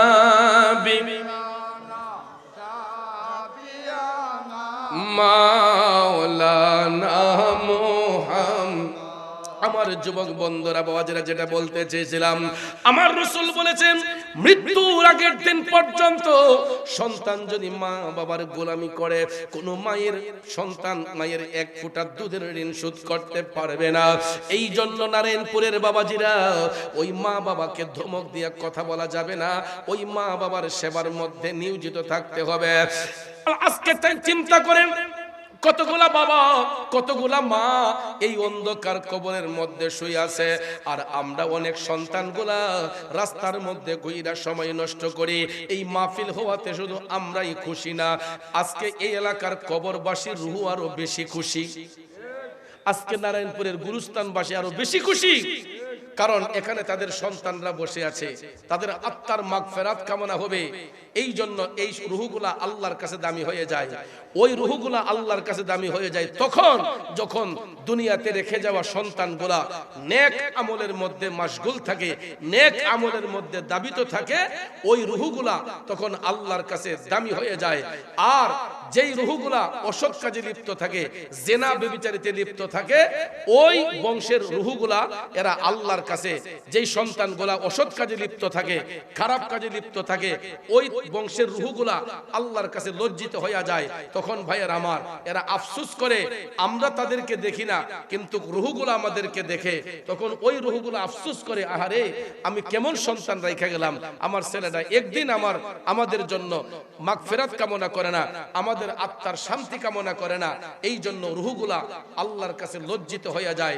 এই জন্য আমার আল্লাহ তাআলা কোরআন শরীফের মধ্যে বারবার তাকিদ করেছেন, তোমরা মাতা পিতার খেদমতে মাশগুল হয়ে যাও। এ বন্ধু, মাতা পিতার খেদমত করলে আল্লাহ তাআলা খুশি হয়, মা বাবার গোলামি করলে আমার নবী খুশি হয়। এই জন্য ভাইয়ের আমার, বন্ধুরা আমার, আমি প্রায় সময় দেখবেন একটা আলোচনা অনেক ভাইরাল হয়েছে, ওয়াইসাল কারণের একটা আলোচনা করেছিলাম। ওয়াইস করুনি আমার নবীর প্রেমে দেওয়ানা হওয়ার পরেও তিনি আল্লাহর কাছে এত দামি হয়েছেন, আমার নবীর জুব্বা পাইছেন শুধুমাত্র মায়ের সেবা করার কারণে। অসুস্থ মায়ের সেবা করার মতো লোক ছিল না।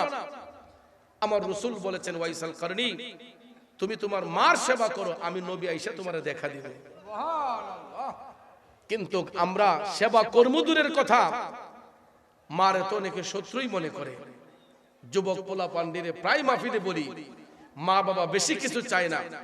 বাজার থেকে আসছেন 50 টাকার পান সুপারি নিয়ে আসেন, বাজার থেকে আসছেন 50 টাকার নাফাবরি নিয়ে আসেন, দেখবেন আপনার মা বাবার মনের খুশিটা কেমন। সারা গাঁও ফাটাইলে বলবো আমার ছেলের মতো এমন কোন ছেলে হইলে, ঠিক না বেটি?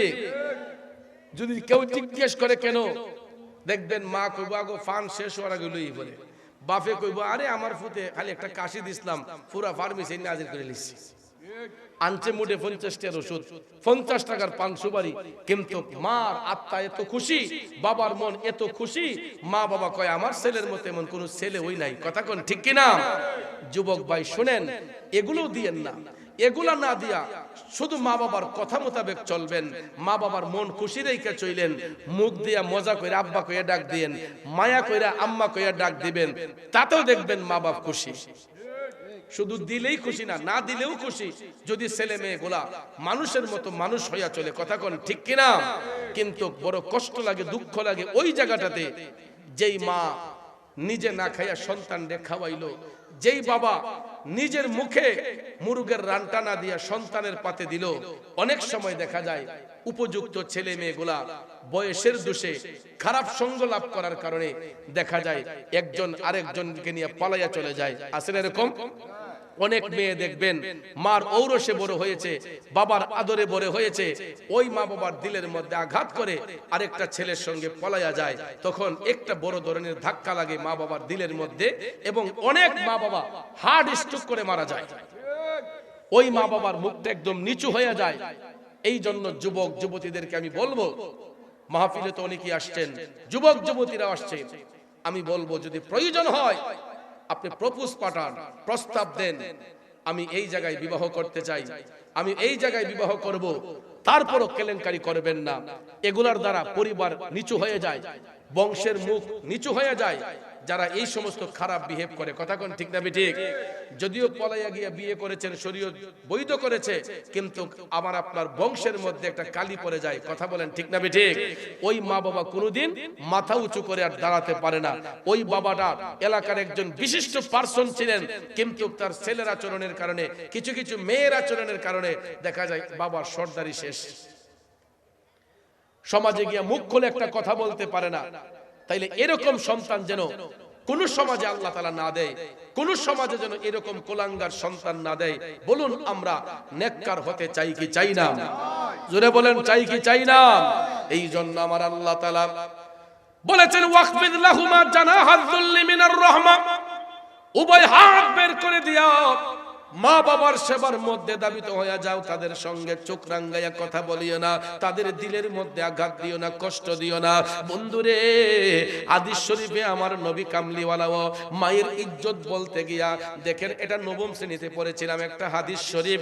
আল্লাহর নবীর উপর ঈমান এনেছেন একজন সাহাবী, আমার নবীর উপর ঈমান আইনা একজন সাহাবী আমার নবীজির কাছে গেলেন, দয়াল নবীর কদমে গিয়া সালাম দিল, আসসালাতু ওয়াসসালামু আলাইকা ইয়া রাসূলুল্লাহ। নবী গো,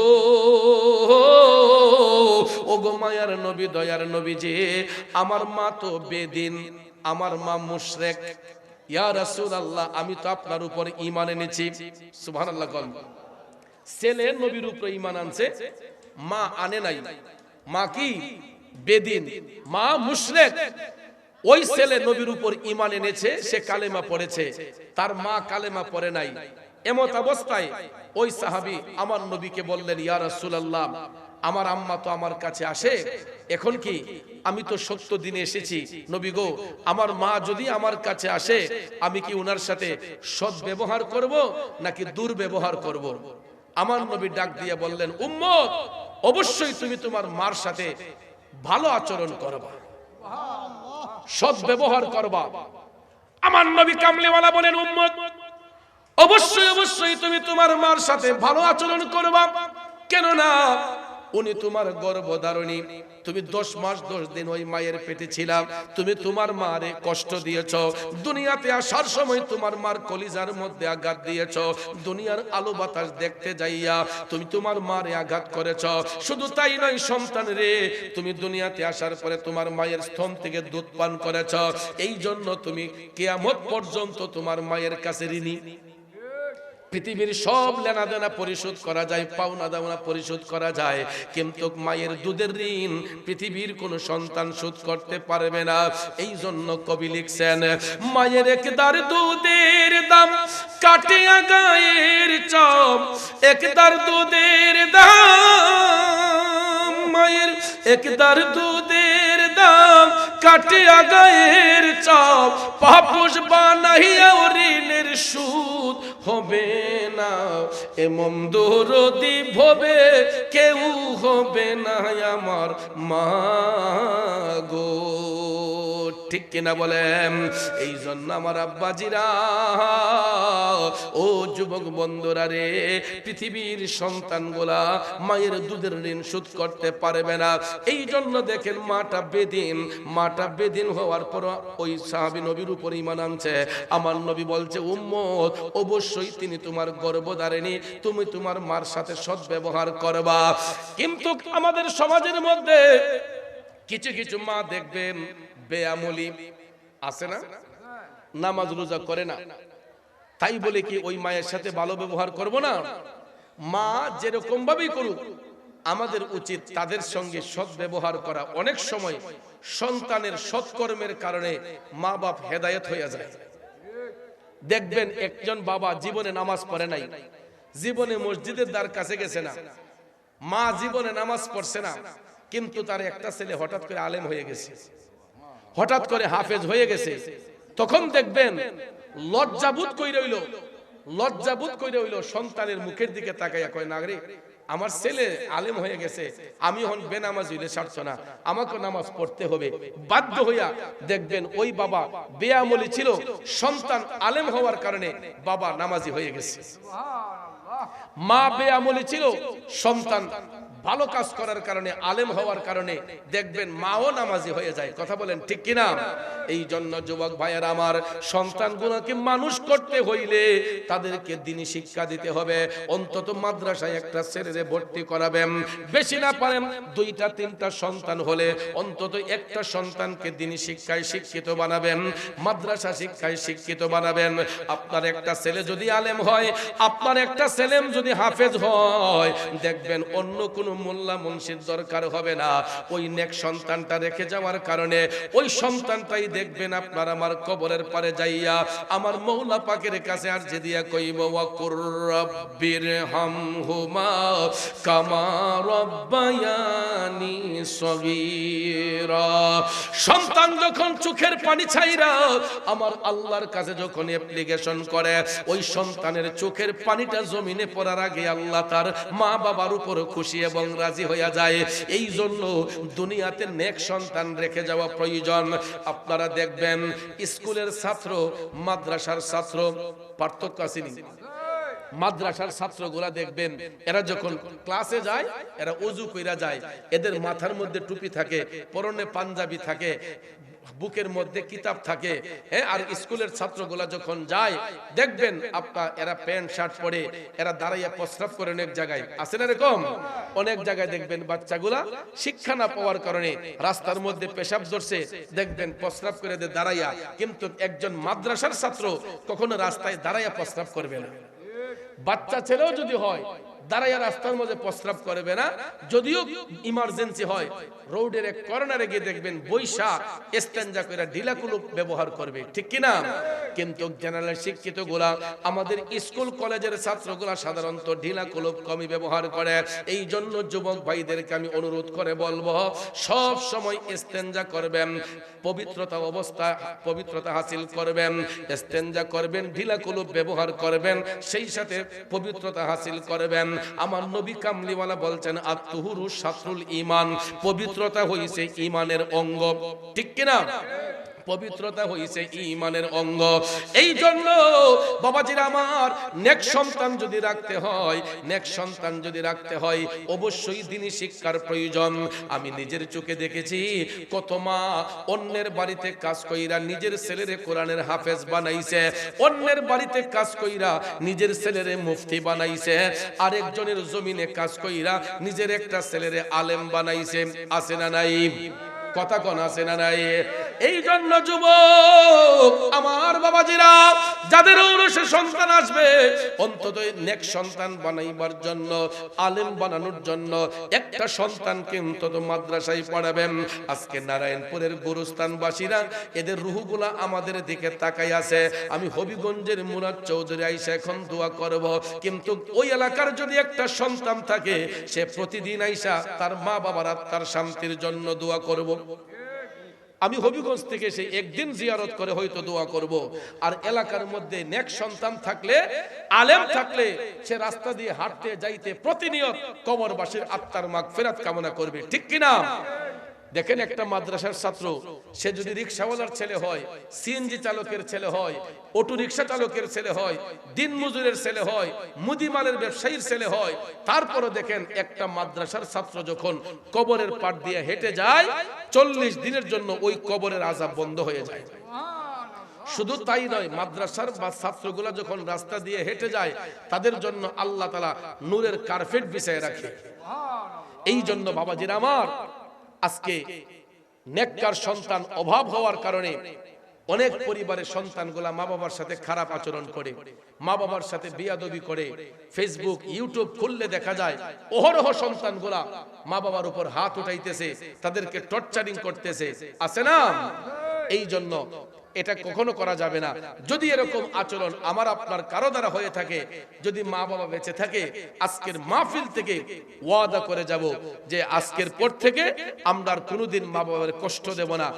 আর যদি দিয়ে থাকি, আমি পাপী জবানে বললাম, মাহফিল শেষে যাইয়া মার পায়ে পড়ে যাবেন, বাবার পায়ে পড়ে যাবেন, আব্বা আমি ভুল করছি, আম্মা আমি ভুল করেছি, আমি পাপী জবানে বলে যাচ্ছি, আপনার মা বাবা সন্তানকে ক্ষমা না দিয়ে পারবে না। কথা বলেন ঠিক না ঠিক?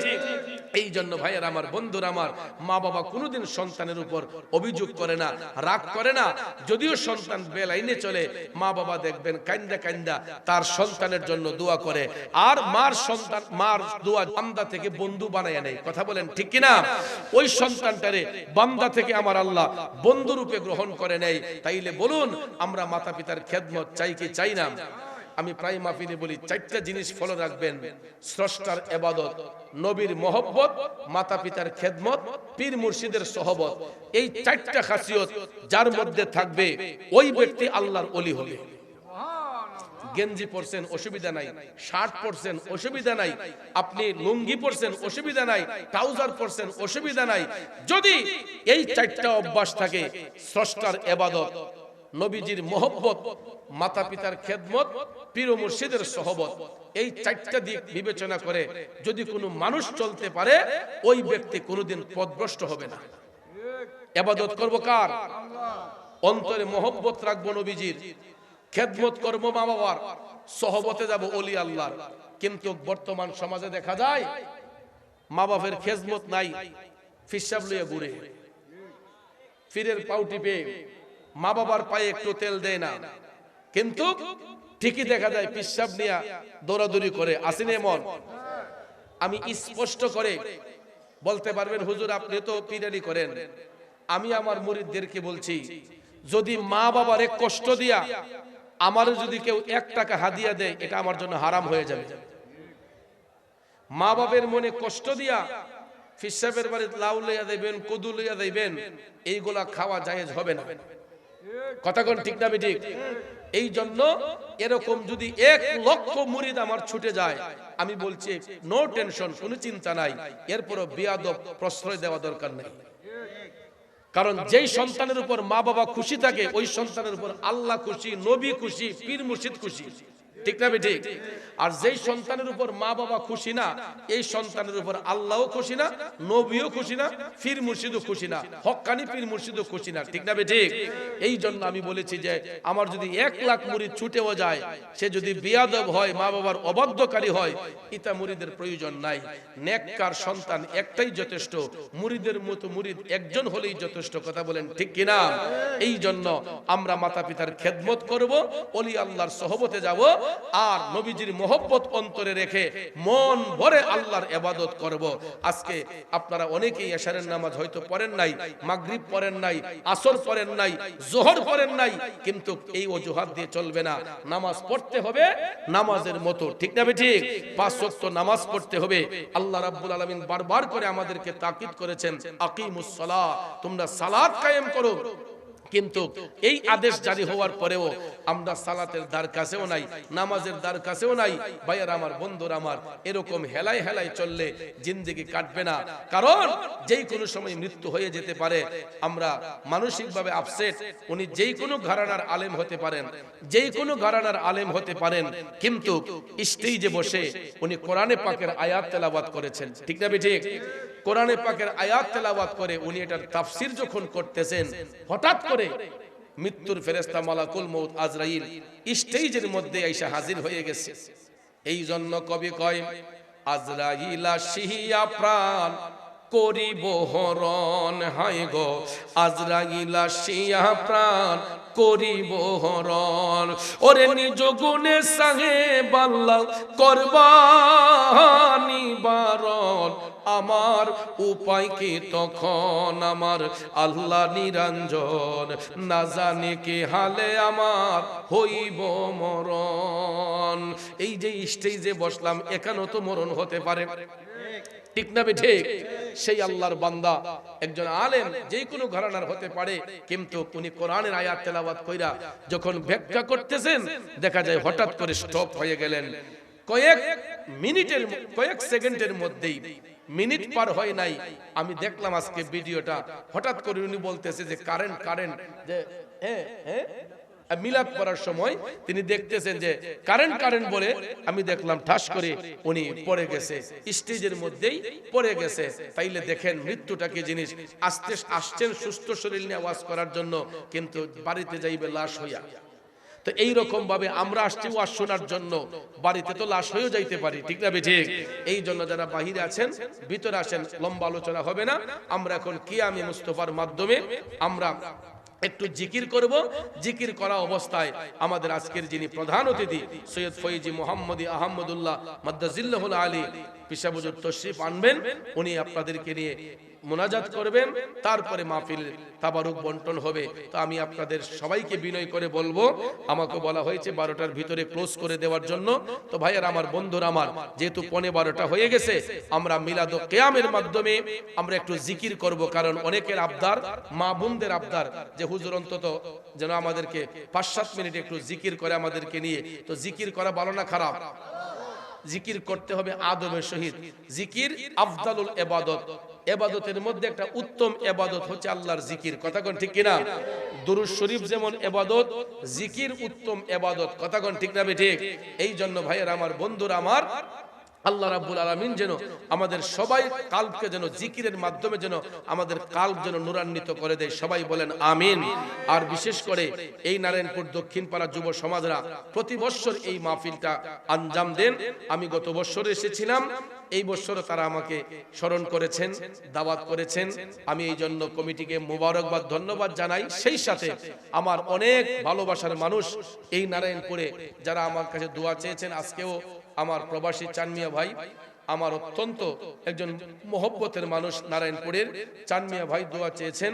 উনি শারীরিকভাবে অসুস্থ, আপনারা হয়তো অনেকেই জানেন, হসপিটালে চিকিৎসাধীন ছিলেন।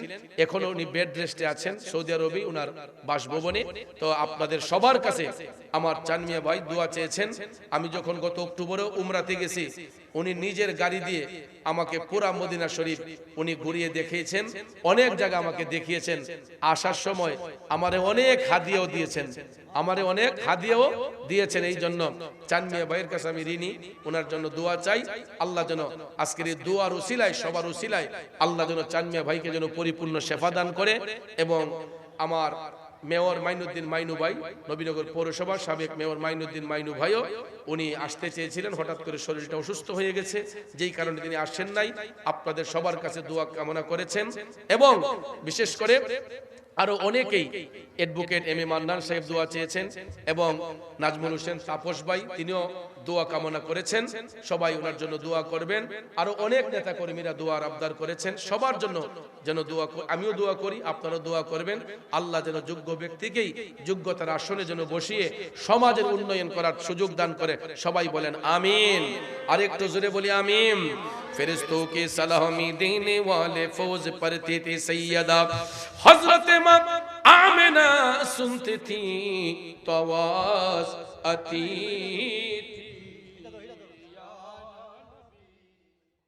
আমাদের ইউটিউব চ্যানেলটি সাবস্ক্রাইব করে আমাদের সাথে থেকে পাবেন বিভিন্ন সুন্নি পীর মাশায়েখদের ওয়াজ ও গজল। আমাদের ভিডিওটি ভালো লাগলে লাইক, কমেন্ট এবং ইসলামের ও সুন্নিয়তের প্রচারের স্বার্থে বেশি বেশি শেয়ার করুন। ধন্যবাদ। মোবাইল 01762277888। এছাড়াও আমাদের এখানে ওয়াজ মাহফিল, বিয়ে, গায়ে হলুদ, সেমিনার, যে কোনো অনুষ্ঠানে স্টেজ সাজানো সহ যে কোনো অনুষ্ঠানের ভিডিও কাজ করা হয়।